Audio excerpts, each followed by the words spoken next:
Salut à tous et bienvenue dans cette nouvelle vidéo. Alors aujourd'hui on retrouve Thomas Gio qui est avec nous et qui va nous parler de comment réussir un entretien d'embauche. Alors avant on va parler un petit peu de son parcours, de ce qu'il fait dans la vie et après on reviendra sur les questions par rapport aux entretiens d'embauche. Alors Thomas, si tu peux nous expliquer un petit peu qui tu es et ce que tu fais. Pas de souci. Bonjour à tous tout d'abord. Et alors moi, ce que je fais actuellement, c'est que je suis un entrepreneur. J'ai 3 entreprises assez distinctes. J'ai une agence marketing aux États-Unis. Je vends des formations et je coach des personnes en e-commerce, en marketing et plus grossièrement en business en ligne en France. Et à côté de ça, j'ai des sites e-commerce et en France et aux États-Unis. Donc c'est mes 3 gros pôles d'activité. Et avant ça, j'ai tout simplement, comme tout le monde, eu à chercher un travail. Et en fait, ce qu'il faut savoir, c'est que moi, j'étais pas très bon à l'écrit depuis que je suis tout petit. Par contre, à chaque fois que j'avais un entretien, je crois que j'en ai jamais loupé un seul. Et justement, c'est ce dont on va parler. C'est pas de la magie, c'est pas de la chance. C'est tout simplement parce qu'il y a des choses à respecter, des choses à mettre en place. Évidemment, moi, ce que je vais vous dire, c'est un parfait débutant, un parfait inconnu. J'ai pas toute l'expérience et les qualités qu'a Jessica en recrutement, puisqu'elle en a vu passer des entretiens, elle en a fait des entretiens. Moi, c'est pas mon cas. J'en ai fait de façon normale, on va dire, à ma hauteur. Et évidemment, ça fait quand même ça fait 2 ans maintenant, 2-3 ans que j'ai plus eu à faire d'entretien parce que je suis entrepreneur depuis cette période-là. Mais ça n'enlève pas que ce que je vais t'expliquer, c'est quelque chose qui, même dans 10 ans, ce seront les mêmes conseils qui s'appliqueront et ce seront exactement la même chose que tu pourras mettre en place.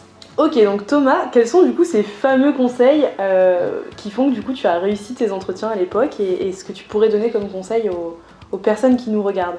Pas de souci. Alors déjà, faut savoir que, et après, encore une fois, moi je vais te donner ma version. Toi, je pense que ça peut être bien que tu donnes aussi ta version d'experte, de recruteuse. Donc la première chose, la plus importante, c'est tout simplement d'y aller très bien habillé. Alors attention, faut pas non plus augmenter les standards. Par exemple, ça dépend du job dans lequel vous allez rechercher. Mais si vous arrivez, je sais pas, dans une entreprise pour un job ouvrier et vous y allez en costume cravate, je pense qu'il peut y avoir un décalage. Donc là, moi, j'ai pas vraiment de bonnes références pour ce genre de secteur-là, puisque je n'ai jamais eu à postuler là-dessus. Moi, les postes dans lesquels je postulais, c'était plus du commerce ou du marketing. Et donc là, évidemment, il fallait être en costume cravate. Mais c'est intéressant de comprendre vraiment le milieu dans lequel on va. Et en gros, c'est depuis la nuit des temps, mais la façon dont on s'habille renvoie une image de nous. Et si en fait on s'habille trop bien par rapport à l'industrie où on va, ça aura un effet, malheureusement, de prendre un peu les gens de haut. Et il faut vraiment rester au même niveau, voire même être en dessous que les personnes chez qui on va se présenter. Est-ce que tu peux préciser par rapport à ça ?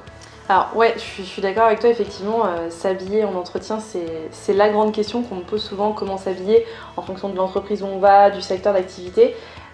Je pense qu'il y a des codes, effectivement, en start-up, ça va être beaucoup plus détendu.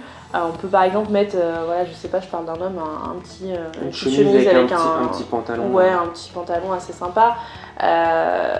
Moi, j'ai l'exemple d'une fois d'une candidate qui était venue en entretien pour un job en magasin avec des tongs et effectivement, ça, c'est pas possible. On m'avait fait la réflexion que c'était pas forcément idéal de faire ça. Oui, je comprends. Et effectivement, moi en tant que recruteur, de plus en plus j'explique aux gens comment s'habiller avant leur entretien parce que c'est quelque chose qui est hyper important. Et malheureusement, il y a encore des petites personnes des candidats qui pensent que l'habit c'est pas si important, mais finalement l'entretien ça peut beaucoup jouer, notamment sur l'image qu'on renvoie de soi. Alors, moi, de ce que je vois, et c'est mon avis personnel et encore une fois extérieur à la profession, mais j'ai l'impression que par exemple pour les hommes, avant la cravate c'était quelque chose d'ultra important. J'ai l'impression que ça commence à se défaire maintenant, que la cravate c'est de moins en moins importante. Après, pareil, j'ai limite l'impression que costume cravate, sauf des postes exceptionnels, on va dire, c'est un peu too much. Et maintenant, quand on est jeune, un petit pantalon chino ou un petit pantalon classique et une chemise, ça suffit amplement. En fait, le résumé, c'est que par rapport au secteur d'industrie où on va postuler, faut être bien sur soi. C'est le plus important.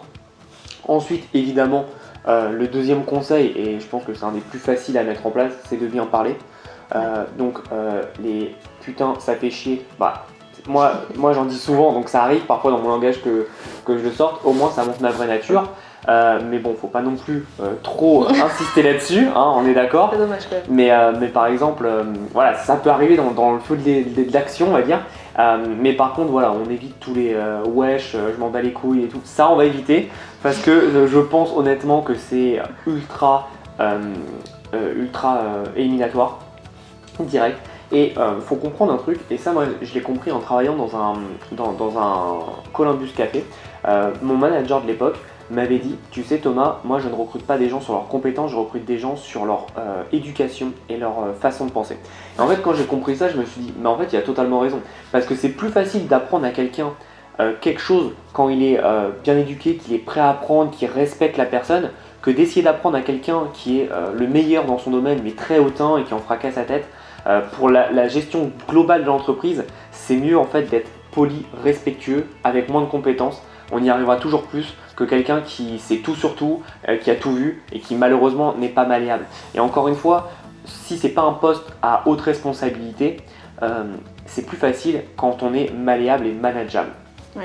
Non, je suis d'accord avec toi, j'en parle souvent dans mes vidéos et je dis qu'effectivement la personnalité pour moi c'est beaucoup plus important que finalement une expérience pro, parce qu'aujourd'hui acquérir des compétences techniques on peut, par contre changer de personnalité du jour au lendemain on peut pas. Et du coup effectivement quelqu'un qui va être très hautain, où on va se dire effectivement on va pas forcément pouvoir le manager pour x ou y raison parce qu'il est un petit peu prétentieux, parce qu'il pense qu'il sait un petit peu tout, ça peut être très problématique. Donc je te rejoins sur ce point là, la personnalité c'est quelque chose qui est vraiment important. Et même, tu parlais de la façon de parler, de l'élocution, que ce soit en entretien physique ou en entretien téléphonique, c'est la même chose pour moi. Et aujourd'hui, il y a beaucoup de personnes qui pensent que l'entretien téléphonique, ça sert à rien et dans tous les cas, on sera pris en entretien physique. Et ben non. Et moi, je peux même vous dire qu'effectivement, quand j'ai des personnes qui me parlent un petit peu comme Thomas l'a dit, wesh, ça va bien, c'est pas forcément quelque chose sur lequel je vais continuer par la suite. Et puis il faut savoir que l'entretien téléphonique, c'est en fait la première barrière, et si ça passe, ça passera peut-être aussi en entretien. Mais si ça passe pas au téléphone, ça passera jamais en entretien, ça c'est sûr. Exactement. Et ce qu'il faut savoir, c'est que, ça je pense que tu le dis dans plein de vidéos, mais un sourire au téléphone, ça s'entend. Si je réponds, je fais oui bonjour ça va et oui bonjour comment ça va, ça s'entend. Même si on ne voit pas, ça s'entend. Et c'est très important d'avoir alors on dit bonne élocution, mais par exemple il y a des personnes qui seront un peu timides. Et donc là forcément elles seront un peu recentrées sur elles-mêmes, elles auront un peu peur. Encore une fois, c'est pas grave, je pense que ça se voit. Faut pas non plus être stressé, même si un job ça peut être un entretien, ça peut être énorme pour la plupart d'entre nous. Faut pas être stressé, faut juste être nous-mêmes. Et c'est ça le plus important, parce que la personne va nous recruter sur nos compétences, mais aussi sur notre personnalité. Et c'est très important. Moi, je fais toujours l'analogie quand je parle un peu de recrutement, à mon humble niveau, c'est un peu comme un entraîneur qui aimerait faire une équipe de foot. Faut que tout le groupe s'entende. Encore une fois, comme on disait, s'il y a quelqu'un d'autant, s'il y a quelqu'un qui imbue de sa personne, qui ne respecte pas, ça va pas passer. Et donc, encore une fois, les compétences, c'est bien les avoir, mais surtout ce qu'il faut, c'est une éducation et un respect des règles et un respect des personnes. Pour moi, c'est le plus important, et c'est ce que j'ai toujours mis en place maintenant dans mon entreprise et dans mes entretiens d'embauche quand je cherchais à avoir un job. Et c'est toujours passé tout simplement parce que ils savaient qu'ils pouvaient me faire confiance assez rapidement. Le prochain argument, c'est tout bête, mais c'est tout simplement d'être, alors ça revient un peu à ce que j'ai dit dans le premier point, c'est d'être en accord avec l'industrie. C'est-à-dire d'être en accord avec le métier sur lequel on a postulé. Par exemple, je cherche par exemple un job où j'ai besoin d'être créatif, et je vais expliquer que moi en fait j'aime bien suivre les règles. Ça va pas coller. Ça va pas coller parce que en fait justement quand on est créatif, on a besoin d'avoir un bout de notre cerveau qui va partir un peu partout et qui va nous apporter de la source d'inspiration. Et si on dit en entretien, bonjour, moi j'adore suivre les règles, quand on dit par exemple le classique, quelles sont vos qualités et vos défauts, moi j'adore suivre les règles, je suis ponctuel, évidemment c'est bien d'être ponctuel, par contre il faut faire attention à ce qu'on dit, et il faut toujours adapter son langage et son discours. Exactement, il faut adapter son langage et son discours par rapport au poste sur lequel on va postuler. Par exemple, si moi je postule dans un poste de marketing, je vais expliquer que j'adore trouver des stratégies pour faire de la croissance, j'adore analyser des chiffres, et en fait je vais donner vraiment les points importants sur lesquels ils veulent savoir. Et là je pense qu'il va y avoir une question dans les commentaires qui va être, mais comment on sait ces points-là ? C'est tout simple, il y a quelque chose qui va te donner la réponse à chaque fois, ça s'appelle la fiche de poste. Quand tu as l'annonce en ligne, tu as tout ce dont ils cherchent. En fait, c'est un peu comme si c'était un site de rencontre et qu'il te dit j'aimerais une femme brune avec des yeux verts, 1m80, italienne, bref. Et en gros, tu le sais. Et c'est. Alors, c'est pas ce que je recherche, hein, mais en gros, c'est un exemple. Et pour que tu comprennes qu'en fait, la fiche de poste, ça sert pas juste. Alors, moi, pour d'expérience, je ne lisais jamais les fiches de poste. Je les lisais juste à un seul moment quand je me faisais appeler. Alors, je sais que c'est pas bien de faire ça. Je ne le recommande pas. Moi, je faisais ça. En fait, je postulais à fond. Et dès que j'avais un appel, là, je relisais la fiche de poste avant l'entretien pour bien préparer ça et pour arriver à l'entretien tout frais et forcément apporter ce que je dois apporter, c'est-à-dire leur dire ce dont ils ont besoin d'entendre. Ouais, alors c'est vrai que je parle souvent de fiches de poste, d'annonces, d'offres d'emploi, mais c'est des compétences aussi qu'on va détecter pendant l'entretien d'embauche. C'est-à-dire que le recruteur, il va poser des questions sur des traits de caractère, sur ce qu'on arrive à faire. Et en fait, il faut justement rebondir sur ces choses-là, sur les questions qu'il peut poser en entretien. Et c'est vrai qu'effectivement, la plupart pensent que les questions que le recruteur va poser sont des questions qui sont parfois banales. Mais non, elles ont tout à voir en fait avec cette fiche de poste, avec cette offre d'emploi. Et en fait, il faut pouvoir faire les connexions entre son parcours et puis la fiche de poste ou l'offre d'emploi si on n'a pas la fiche de poste. Ouais, complètement. Et puis aussi, une autre chose ultra importante, c'est tout simplement de se renseigner sur l'entreprise. Ça m'est arrivé tellement de fois où ils arrivent et ils me disent qu'est-ce que vous pouvez nous dire sur l'entreprise XXX et si tu sais pas, t'es éliminé direct en fait. Ils le disent pas, ils le disent pas, mais si par exemple on va postuler pour je sais pas Carrefour et qu'ils disent qu'est-ce que vous pouvez nous dire sur Carrefour et qu'on fait je sais pas du tout ce que vous faites, ça montre l'implication de la personne et ça montre directement que ça va pas être possible. Donc juste, on a un truc qui s'appelle Google, vous allez dessus, vous regardez par exemple pour l'exemple Carrefour et vous regardez un peu le site internet, ce qu'ils font, de quand ils ont été créés. Alors moi je m'en souviens, mes parents me mettaient la pression, il fallait que j'apprenne la date de la création de l'entreprise, etc. Non, on va pas jusque là, on s'en fout, mais au moins le secteur d'activité, les principaux clients si c'est du B2B, pour qui ça s'adresse. Les derniers projets peut-être aussi. Les derniers projets si c'est connu. Voilà, c'est super important de connaître ça, puisque en fait vous allez intégrer encore une fois un groupe et c'est intéressant de connaître la culture de l'entreprise. Par exemple, si on intègre, je sais pas, si on passe par exemple de Netflix, qui est une entreprise qui est très connue pour leur façon de manager. Netflix a été la première entreprise au monde à avoir instauré alors je sais pas comment ils appellent ça, des unlimited vacancy, je crois que ça s'appelle en anglais. C'est en gros, on peut prendre des vacances vraiment quand on veut. Petite parenthèse d'ailleurs, ils ont remarqué qu'en mettant ça en place, les personnes travaillant dedans prennent moins de vacances que la norme. Donc c'est très intéressant, c'est en laissant plus de liberté, en fait, les gens travaillent plus. Sont impliqués. Exactement.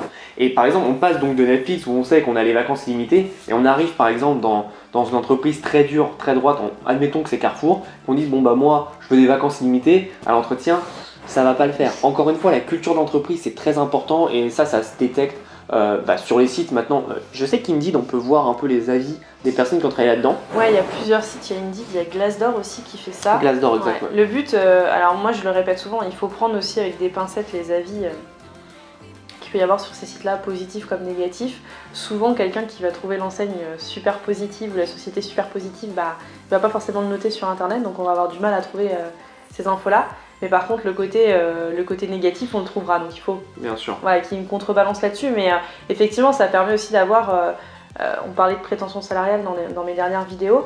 Ça permet aussi de pouvoir aussi se positionner parce que les gens peuvent mettre également le salaire qu'ils touchent dans les boîtes. Donc ça, c'est sympa. Bien sûr, non mais t'as raison. Et c'est vrai que par rapport... Alors moi, là c'est vraiment la partie marketing qui va parler. Mais faut savoir que l'être humain en fait a 7 fois plus de chances de donner un avis négatif que de donner un avis positif. Donc faut aussi contrebalancer et en plus nous on est français, on adore râler, on adore dire quand ça va pas, donc voilà, faut un peu remettre en perspective aussi quand il y a trop d'avis négatifs.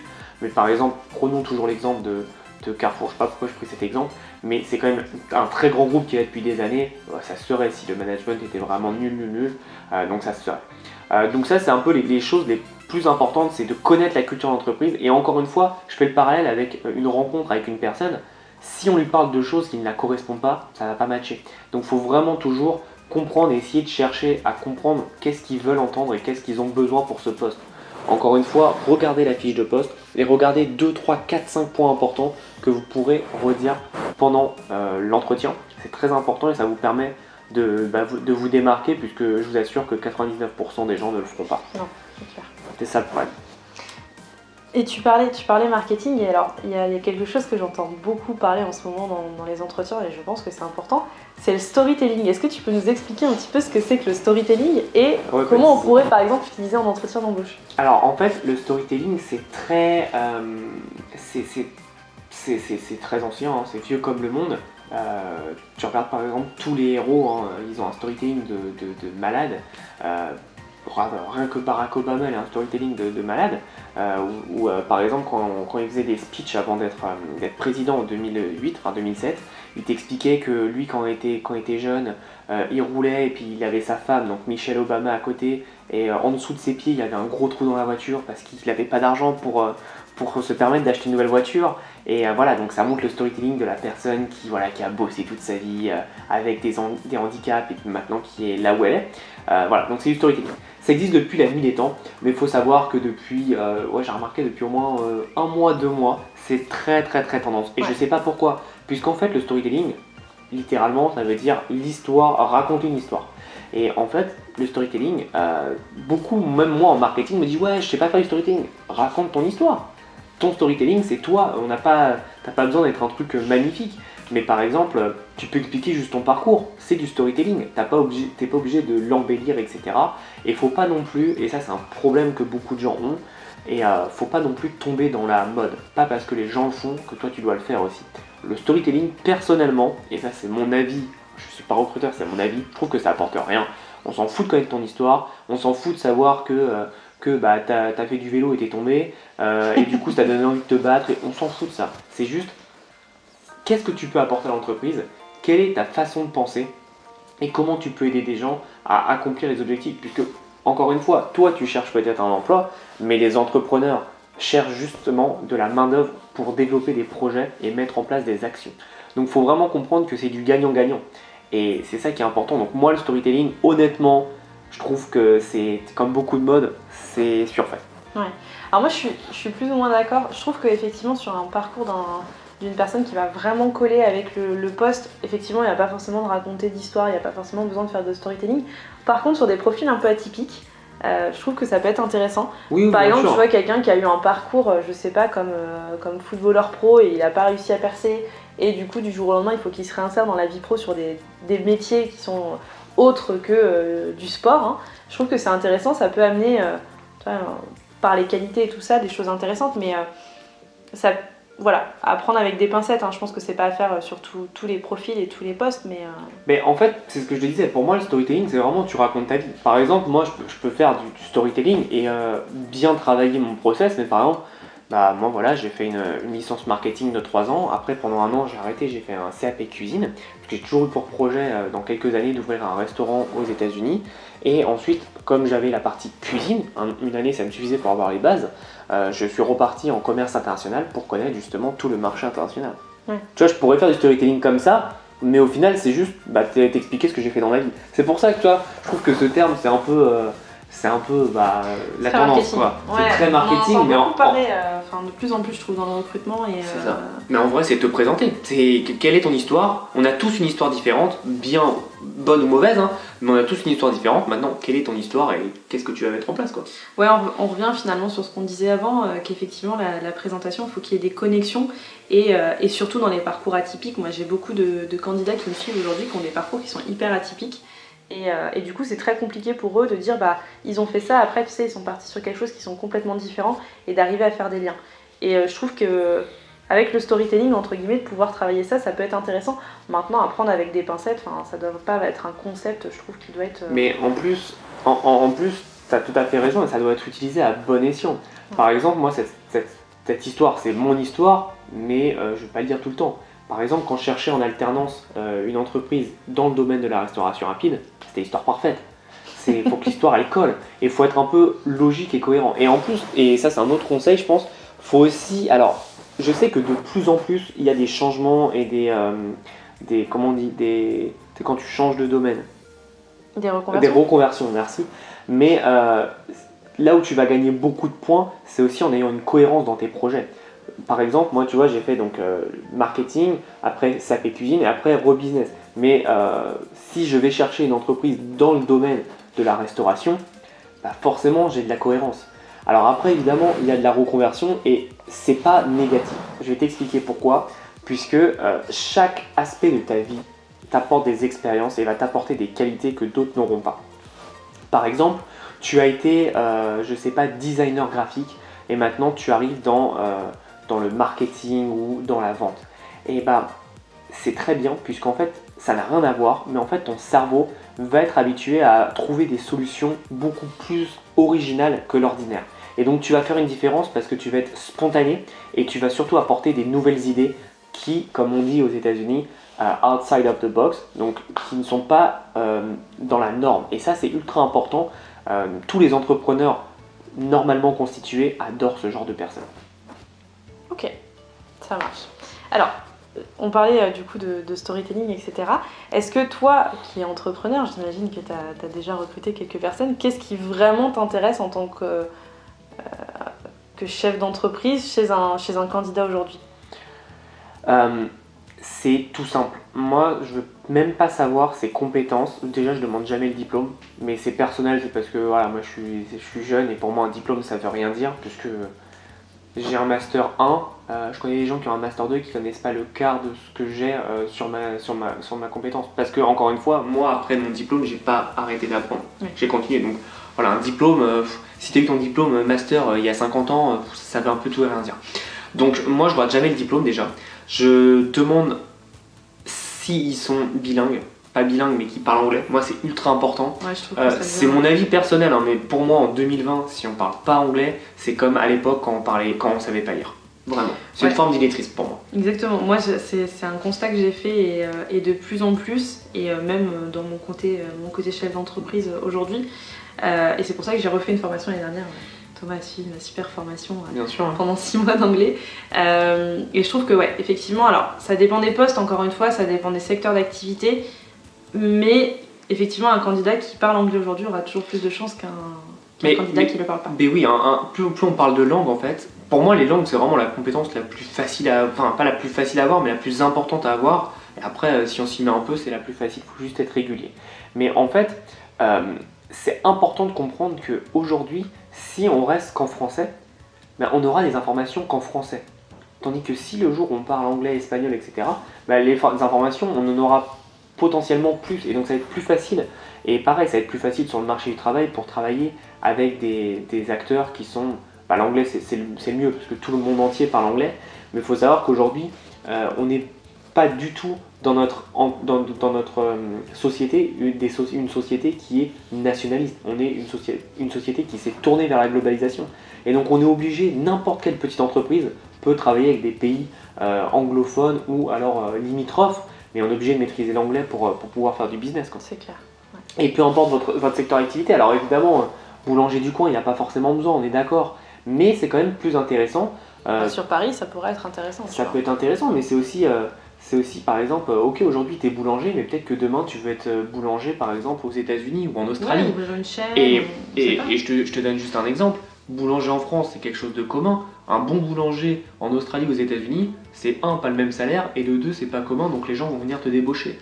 Donc tu vois, en fait, parler une autre langue, pour moi, ça donne vraiment des opportunités de folie, et c'est vraiment intéressant. Et ensuite, ce que je regarde, c'est tout simplement qu'est-ce que la personne maîtrise par rapport à ce que je recherche. Donc par exemple, si je recherche un monteur, qu'est-ce qu'il va maîtriser? Si je recherche un designer, qu'est-ce qu'il va maîtriser? Et ensuite, est-ce qu'il est prêt à apprendre? Et moi, c'est important, en fait, je veux des gens qui soient prêts à apprendre. Et encore une fois, le point d'orgue, c'est le respect. J'ai eu pas mal de personnes qui sont arrivées pour me proposer leur service. Wesh mon frère, voici ce que je peux faire. Bah non, c'est pas possible, tu vois. Tu vas peut-être être super sympa, mais c'est pas possible. Il y a un minimum de respect, on ne se connaît pas. Après, donc moi j'ai une entreprise où je travaille avec une quinzaine de personnes à peu près. Je travaille avec une quinzaine de personnes, mais maintenant je les connais, donc c'est un peu des amis, on se fait des blagues, on se charrie. Mais au début, quand je le connais pas, bah non, tu peux pas me parler comme ça, tu vois. Donc c'est un minimum de respect. Et aussi autre chose, mais moi c'est ma façon de voir les choses. Je sais que dans la société française, malheureusement c'est pas ça, c'est je rate pas l'âge. Je rate pas l'âge. Ouais, malheureusement dans la société française, on regarde l'âge et je trouve ça totalement con puisque moi je travaille avec des personnes qui ont 70-75 ans dans le marketing, donc voilà, lâcher dans la tête comme on dit.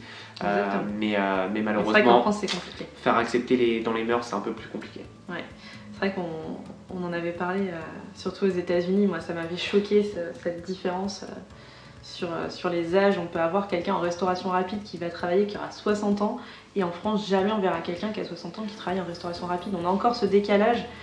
Tu parlais des diplômes, mais c'est vrai que tu as très l'esprit anglo-saxon et américain où effectivement toutes ces choses-là ça compte pas, qu'on a vraiment un côté personnalité qui est beaucoup plus important.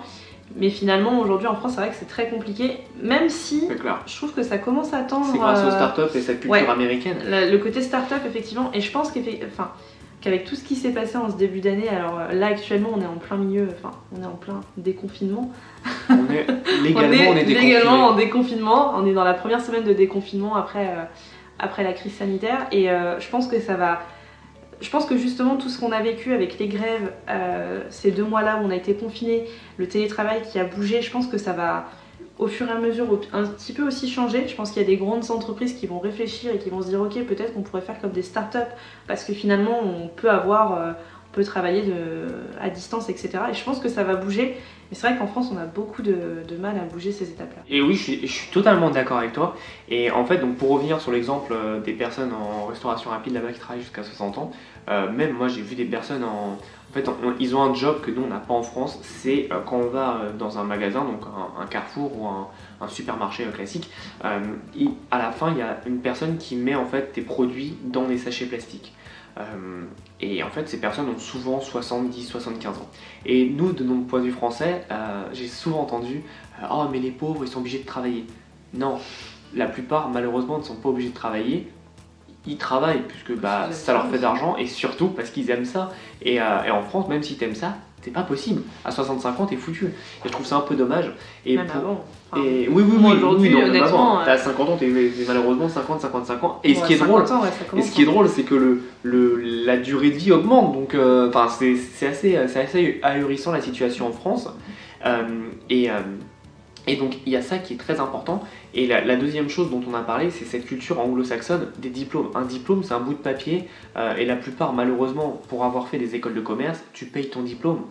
C'est pas parce que tu as un diplôme master machin que tu sais des choses. Moi, honnêtement, pour être honnête, alors je vais pas clasher les études supérieures, mais moi, tout ce que j'ai appris sur le marketing et l'entrepreneuriat, je l'ai appris dans des livres de business que j'ai lus. C'est tout. Ouais. Voilà, franchement. Ouais, parce qu'en fait, les écoles de commerce nous apprennent pas forcément à être bons en marketing, bons dans l'entrepreneuriat, même si on a des cours d'entrepreneuriat. L'entrepreneuriat, ça n'existe pas des cours d'entrepreneuriat. C'est comme lire des livres sur les pompes. Ça doit se faire, tu vois. Et donc, c'est super intéressant de se dire qu'en fait, l'école, en l'occurrence une école de commerce, t'apprend à être un bon employé, un bon salarié. Par contre, tu fais tout sauf du commerce. Je ne sais pas vendre du tout. Hein. Donc voilà. Ouais, c'est vrai qu'aujourd'hui, moi j'ai ce côté-là où en fait, effectivement, je pense que les études, c'est pas non plus le truc de folie. Moi, j'ai un bac plus 3, j'ai jamais fait de RH et pourtant, je suis dans le recrutement depuis 5 ans et je fais très bien mon métier. Hein, ça veut strictement rien dire. Parce que tu as travaillé dedans pendant longtemps.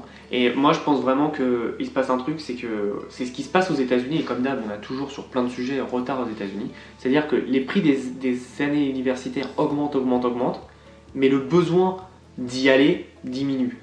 Tu vois.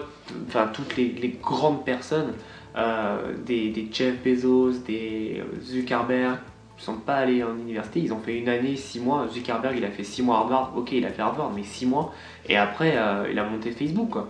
Donc, encore une fois, je pense que la meilleure façon de progresser dans un domaine, et ça commence à se faire sentir, il y a de plus en plus de sites de formation en ligne, ça sera beaucoup plus intéressant, en fait, de se former et de montrer ce que tu sais faire. Et moi, par exemple, c'est très important, je recrute un monteur, je recrute un designer, je recrute, je sais pas, quelqu'un qui va me faire du copywriting, je m'en fous de tes diplômes, montre-moi ce que tu as fait. Et pour moi, je pense qu'on se dirige... je pense qu'on se dirige plus, pour le coup, sur du monde un peu artistique avec le portfolio, tu vois. Ouais. Quelles sont tes réalisations ? Et dans tous les jobs, ça doit l'être. Hein. Aujourd'hui, c'est ce que je dis, un entretien d'embauche, c'est fait pour ça, c'est pour montrer ce qu'on a fait, nos réalisations, les objectifs qu'on a atteints. Et malheureusement, il y en a beaucoup qui listent les missions qu'ils ont fait, mais sans vraiment savoir ce qu'ils ont apporté. Ouais, qu'est-ce que tu as apporté à l'entreprise ? En quoi les missions que tu as fait aujourd'hui ou avant, ça a pu apporter quelque chose à l'entreprise ? C'est ça que nous, on veut savoir quand on est... moi, perso, quand je suis recruteur ou chef d'entreprise aujourd'hui? C'est ce que je veux savoir. Non, mais complètement. Et justement, ça nous amène vers un dernier point qui est pour moi important, et je pense qu'on va te la poser, c'est et comment on négocie le salaire. Et donc, moi, j'ai à chaque fois, donc, comme je l'ai dit, je suis pas bon en vente, négociation, ça peut aller, mais surtout, comment négocier le salaire, à quel moment. Et en général, c'est tout simplement vers la fin de l'entretien. Moi, j'essaye de mettre des portes pour que la personne me pose cette question. Et après, pour négocier, juste, c'est tout bête, mais je l'ai déjà négocié en amont, en fait, mon salaire. Et je vais t'expliquer comment j'ai fait, c'est tout simplement dans les entretiens, je me vends pas moi pour avoir le job, je me vends moi pour avoir le bon salaire. Et donc en gros, je vais expliquer toutes les réalisations. Donc quand j'arrive, je fais bon bah voilà, moi dans cette entreprise j'ai travaillé, on a augmenté de 20% par mois le nombre de clients, le panier moyen a augmenté de 15% de clients. Donc la personne, je lui sors des chiffres comme ça. Mais elle, dans sa tête, elle va juste se mettre à la place, elle va se dire donc si cette personne peut augmenter de 20% mon chiffre d'affaires et 15% mon panier moyen, ça veut dire que je vais avoir beaucoup plus de revenus. Et en fait, en faisant tout ça, ton entretien va permettre à la fin, quand tu vas demander, et encore une fois, c'est la technique de négociation la plus simple au monde, mais si par exemple tu veux gagner 3 000 € par mois, tu demandes directement 3 500, au mieux 3 500 c'est accepté et tant mieux, et au pire tu vas descendre un peu en montrant que tu fais un effort. Et encore une fois, faut pas... La plupart des gens, malheureusement, quand ils demandent une augmentation, un salaire, ils demandent. Faut pas demander. Faut montrer que tu les vaux et que tu vas rapporter beaucoup plus en faisant ça. Ouais, exactement. Le salaire, c'est vrai que c'est quelque chose, on me pose souvent la question de comment négocier son salaire. Et surtout, quand le demander, je pense qu'il faut le demander effectivement quand on n'a plus au recruteur, que le recruteur effectivement est intéressé. Et ça, on va le ressentir dans l'entretien. Hein. Quelqu'un qui va être intéressé, il va nous demander... quand est-ce qu'on pourrait être disponible, il va nous poser des questions qui sont vraiment en rapport avec quand est-ce qu'on peut être dans l'entreprise et sous combien de temps. Mais effectivement, on s'en rendra compte si au bout de 20 ou 30 minutes ça s'arrête là aussi, hein, c'est tout ça. Mais quelqu'un qui va par contre parler trop vite salaire, alors attention, il faut avoir ce levier aussi là. Moi j'ai des candidats qui n'ont même pas terminé l'entretien, qu'au bout de 5 minutes ils commencent déjà à me parler de salaire, à combien ils vont faire d'heures. Alors, je sais que quand on est salarié, c'est des choses qu'on se pose, mais nous, en tant que chef d'entreprise ou en tant que recruteur, c'est le genre de questions qu'on n'aime pas entendre, même si c'est des questions qui sont importantes. Mais quelqu'un qui va me dire, par exemple, moi, 17h tous les soirs, il faut que je sois partie, ou 9h-18h pour moi, c'est pas possible. Déjà, ça va être un frein par rapport à ce qu'on peut proposer, donc il faut faire vraiment très attention.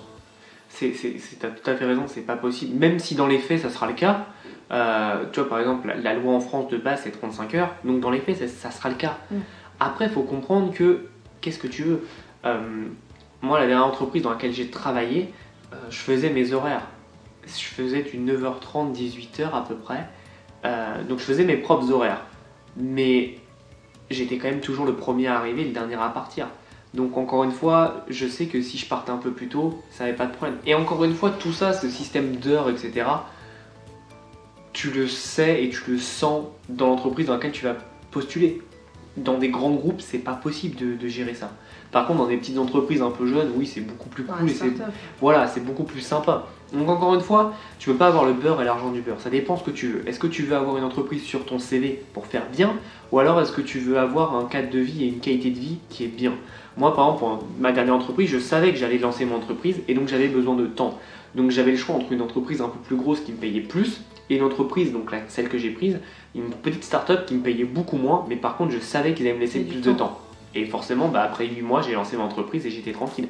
Donc encore une fois, tu dois pas prendre un job pour prendre un job, tu dois prendre un job parce que ça correspond à un parcours de vie, ça correspond à un objectif.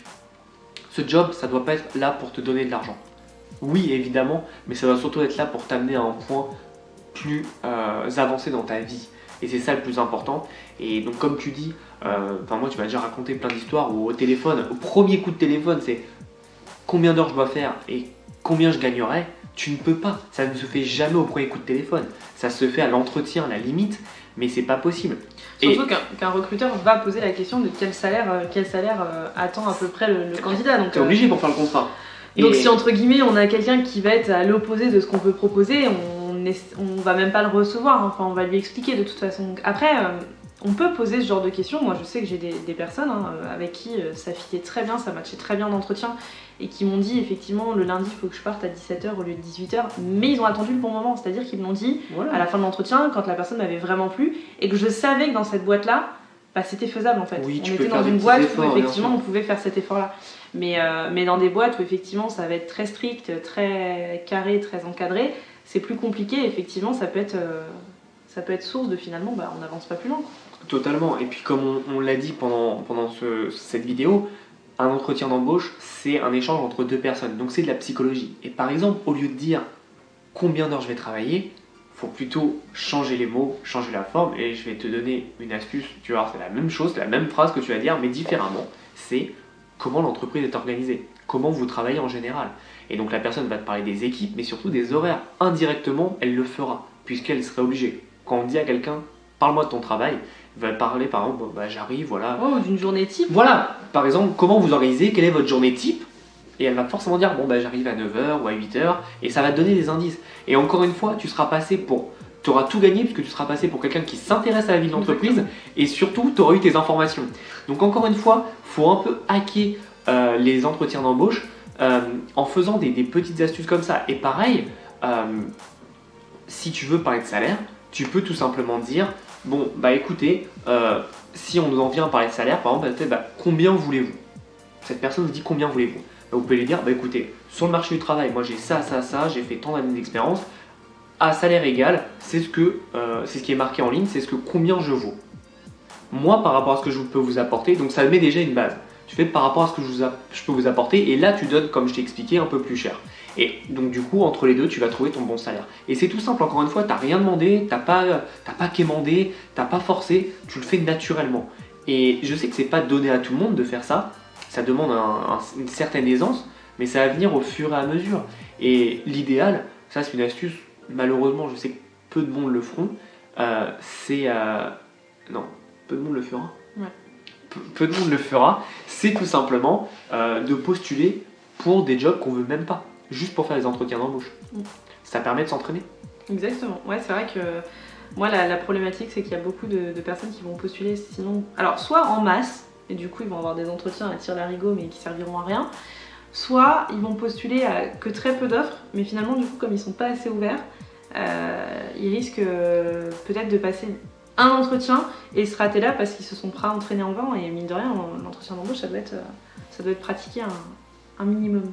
C'est un art aujourd'hui de se faire recruter. Ouais, non, c'est clair, et puis c'est une grosse compétence, mais par contre voilà, dire que c'est dur de trouver un job, c'est dur ceci, c'est dur cela, encore une fois, si tu es comme la moyenne, ça va être dur. Par contre, si tu es meilleur que les autres, ça va l'être. Et être meilleur que les autres aujourd'hui, on a dit plein d'astuces dans la vidéo pour l'être, suffit juste de faire la différence. Si tu es par exemple, je reprends l'exemple d'école de commerce parce que c'est ce que je connais le mieux, mais si tu es le même produit d'école de commerce qu'ils vont voir à chaque entretien, t'es pas mieux que tout le monde. Par contre, si t'expliques, moi j'ai fait une école de commerce, mais ça m'a pas trop plu, et à côté par contre j'ai lancé tel type de projet, etc. Je fais du volontariat, je suis président de mon club de sport, etc. Là, tu vois, ça montre que ta personnalité est différente et t'apportes quelque chose en plus. T'apportes une implication dans des projets. Et ça fait une grosse différence pour moi. Parfait. En tout cas, merci beaucoup Thomas d'avoir été là sur la chaîne et de nous avoir donné avec plaisir. Tes petits conseils de marketing et du coup chef d'entreprise. Donc pour tous ceux qui ne sont pas encore abonnés à ma chaîne, il suffit de cliquer sur s'abonner juste en dessous avec à activer la petite cloche également pour être informé des petites vidéos. Et ceux qui aimeraient suivre Thomas sur la partie marketing et entrepreneuriat, parce que moi c'est vrai que je parle pas beaucoup d'entrepreneuriat sur la chaîne, je parle plus de salariat aujourd'hui. N'hésitez pas à aller suivre Thomas, je pense que le nom de la chaîne s'affichera par là. En dessous de la structure. Et le lien sera dans la bio. Et du coup, alors on a parlé beaucoup d'entretien d'embauche aujourd'hui. Si toi aussi tu veux avoir un petit peu plus d'informations là-dessus et comment te préparer aux entretiens d'embauche du début à la fin, donc j'ai sorti une formation sur les entretiens d'embauche pour t'aider vraiment au quotidien à te préparer à l'entretien d'embauche de A à Z, savoir comment répondre, etc. Le lien de la formation, il est disponible dans la bio, juste en dessous. Elle est vraiment à un tout petit prix, le but c'est vraiment d'aider un maximum de personnes pour réussir du coup leurs entretiens d'embauche et décrocher le job de leur rêve. En attendant, on se retrouve très bientôt et puis je vous souhaite à tous une excellente journée. À bientôt.